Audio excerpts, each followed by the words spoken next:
আসসালামু আলাইকুম। আশা করছি আপনারা সবাই ভালো আছেন।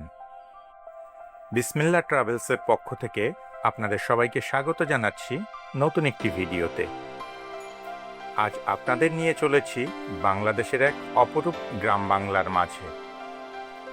চারদিকে সবুজে ঘেরা প্রকৃতি, সোনালী ফসলের মাঠ, শান্ত নিরিবিলি গ্রামীণ পথ আর সারি সারি গাছ, সব মিলিয়ে যেন এক জীবন্ত ছবির মতো দৃশ্য। এই গ্রাম বাংলার প্রতিটি কোণায় লুকিয়ে আছে সরলতা আর সৌন্দর্যের এক অপূর্ব মেলবন্ধন। শহরের কোলাহল থেকে অনেক দূরে এখানে পাওয়া যায় এক অন্যরকম প্রশান্তি, যা মনকে ভরিয়ে দেয় শান্তির ছোঁয়ায়। আমরা এখন অবস্থান করছি বাংলাদেশের দক্ষিণাঞ্চলের ঐতিহ্যবাহী বরিশাল বিভাগের পিরোজপুর জেলার কাউখালী উপজেলায়। কাউখালী নদীর নামানুসারেই এই উপজেলার নামকরণ করা হয়েছে।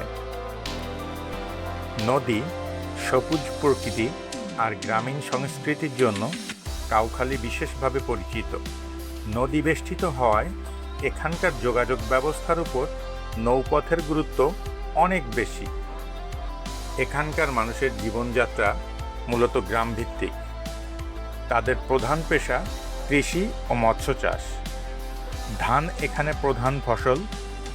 এছাড়াও পাট, নারিকেল, সুপারি এবং বিভিন্ন ধরনের সবজি চাষ করা হয়। মাছ ধরা ও মাছ চাষ এই অঞ্চলের গুরুত্বপূর্ণ আয়ের উৎস। কাউখালী এমন একটি জায়গা যেখানে নদী, প্রকৃতি আর গ্রামীণ সংস্কৃতি মিলেমিশে এক অনন্য পরিবেশ তৈরি করেছে। আমাদের এই ছোট্ট প্রয়াস আপনাদের সামনে তুলে ধরা বাংলার সেই চিরচেনা অথচ হৃদয় ছোঁয়া রূপ। ভিডিওটি যদি আপনাদের ভালো লাগে তাহলে অবশ্যই লাইক, কমেন্ট এবং শেয়ার করবেন। আর এমন আরও সুন্দর ভিডিও পেতে আমাদের চ্যানেলটি সাবস্ক্রাইব করে আমাদের সাথেই থাকুন। আপনাদের মূল্যবান সময় দিয়ে ভিডিওটি দেখার জন্য অসংখ্য ধন্যবাদ। আজকের মতো এখানেই বিদায় নিচ্ছি। সবাই ভালো থাকবেন, সুস্থ থাকবেন, নিরাপদে থাকবেন। আল্লাহ হাফেজ।